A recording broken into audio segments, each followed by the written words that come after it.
I used to believe that every marriage had its own quiet rhythm, moments of laughter, little arguments, and that comforting silence you only share with someone you truly love.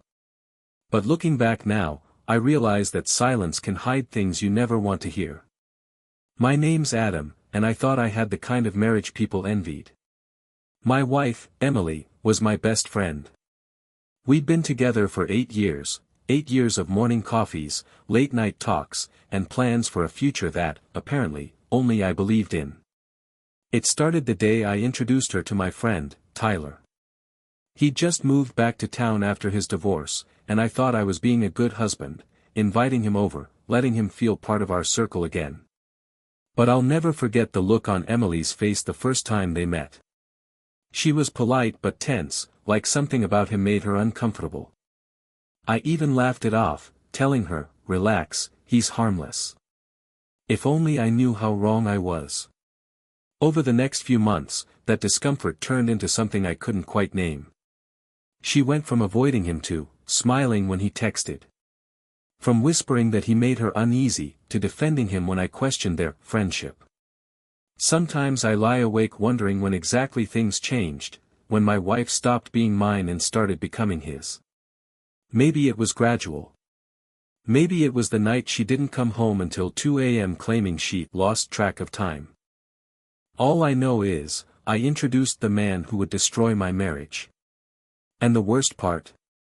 She didn't even seem to regret it. Before everything fell apart, Emily and I had what most people would call a happy marriage.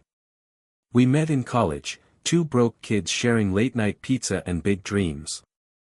She was studying graphic design, I was majoring in business, and somehow, between cheap coffee and endless deadlines, we built something real. When we got married, life wasn't perfect, but it was ours. We moved into a small house in the suburbs, the kind with squeaky floors and a leaky faucet that never seemed to stop dripping. But to us, it felt like a dream. Saturday mornings were for pancakes and music playing too loud while we cleaned. Sundays were lazy, her curled up on the couch sketching, me watching football with a beer in hand. We were simple, happy, and completely in sync. Our friends used to joke that we were that couple, the ones who actually made marriage look easy. My best friend Tyler even said once, "You two are solid, man. I hope I find something like that someday." Funny how those words sound now. Tyler and I had known each other since high school. He'd gone through a messy divorce a year earlier, and I felt bad for the guy. So when he moved back into town, I invited him over, dinners, barbecues, double dates. Emily was hesitant at first, saying she didn't know him well enough, but I told her he was like a brother to me. I thought I was helping him get back on his feet.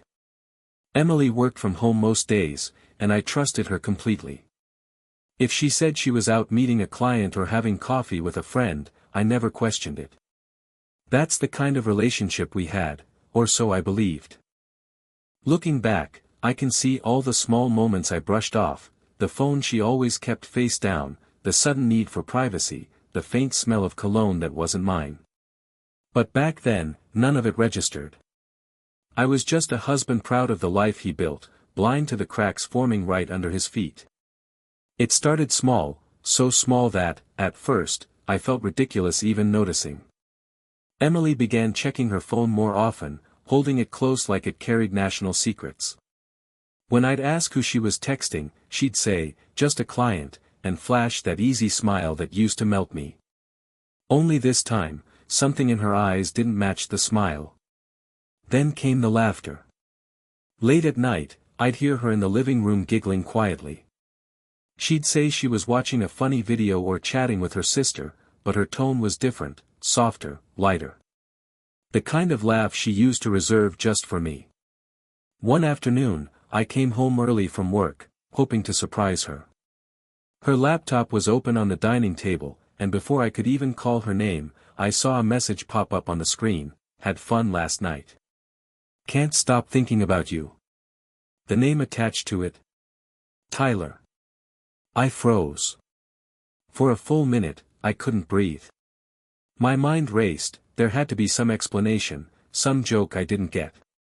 When Emily walked in and saw me standing there, her face drained of color.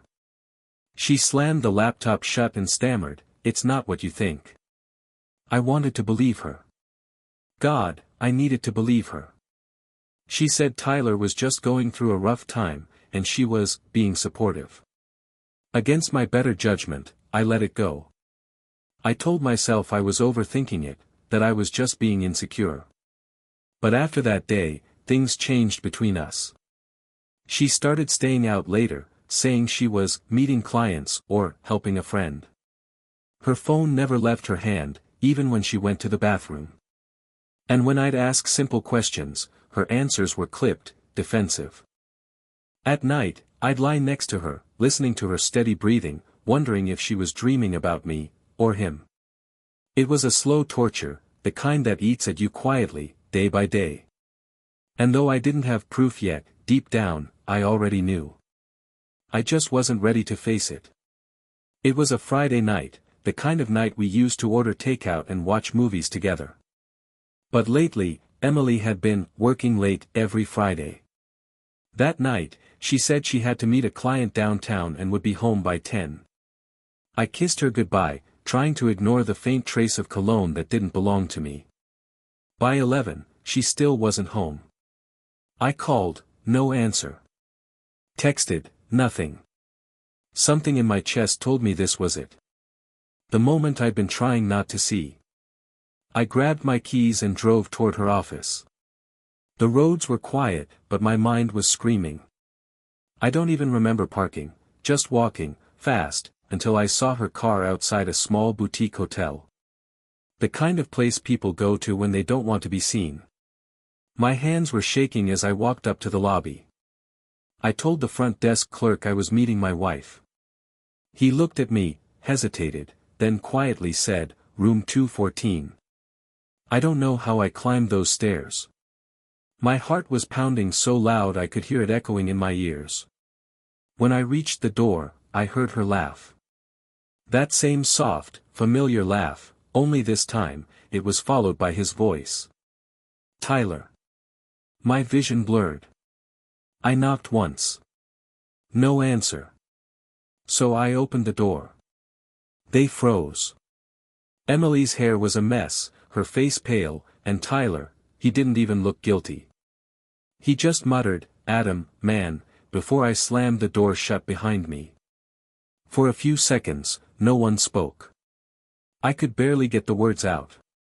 "How long?" I asked, my voice shaking. Emily's eyes filled with tears. "It just happened, it didn't mean anything," she whispered. Didn't mean anything. Those 3 words shattered me more than the act itself. I walked out without another word. Out of that room. Out of the life I thought I had. And as I drove home alone that night, the only thing louder than the silence was the sound of my heart breaking. The hours after that night felt like a blur, a fog I couldn't escape. I remember sitting in my car outside our house, staring at the front door like it belonged to someone else. Inside those walls were memories, laughter, holidays, mornings in bed, but now, every single one of them felt poisoned. I didn't cry right away. At first, it was just numbness. A hollow ache sitting in my chest. My mind kept replaying that moment in the hotel room, Emily's face when she saw me, the way Tyler didn't even try to hide. It was like my brain couldn't stop punishing me with replays of my own heartbreak.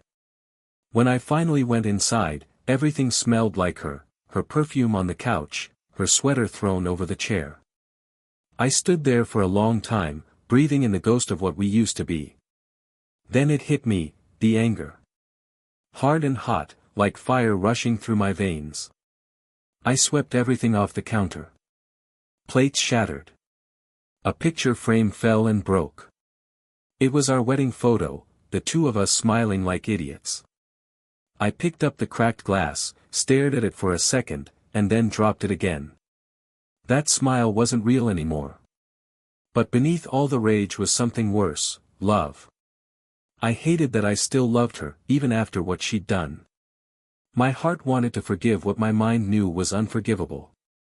That's the cruel part about betrayal, it doesn't just break your trust, it splits you in half. One part wants to scream, the other wants to remember the good times and pretend it never happened. I didn't sleep that night.